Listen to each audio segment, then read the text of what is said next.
টাকা খাইয়া নামাজ পড়বা, আল্লাহর কুরআন হাতে নিয়ে বলছি, উলামায়ে কেরাম আছে, সুদের টাকা খাইয়া নামাজ পড়বেন, নামাজ কবুল হইতো না।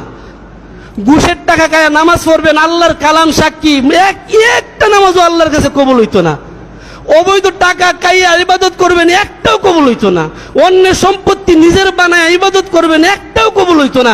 একটা হজ না, 50টা হজ করলেও আল্লাহর কাছে কবুল হবে না, যদি নিজের সম্পত্তিটা হালাল না রাখতে পারেন। এই পোশাকটা যদি হালাল না রাখতে পারেন, গায়ের রক্তটা যদি হালাল না রাখতে পারেন, এই হালাল রক্ত না হইলে হারাম রক্ত দিয়া, হারাম পোশাক দিয়া, হারাম সম্পত্তি দিয়া আল্লাহর কাছ থেকে ইবাদত কবুল করাইবেন, জান্নাতের আশা করবেন। ওলামায়ে কেরাম আছেন, আল্লাহর কালাম সাক্ষী, আশা করে লাভ নাই, আশা করে লাভ নাই। তো মনে করছে সারা আফসোস, সুদের পরিমাণ এতটুকু বেড়ে গিয়েছে। যদি আপনি সুদ নিয়ে মসজিদে আলোচনা করেন তাহলে ইমামের ইমামতি শেষ। খতিব যখন সুদ নিয়ে আলোচনা করে এই জুম্মাই তার জন্য শেষ জুম্মা হয়ে যায়।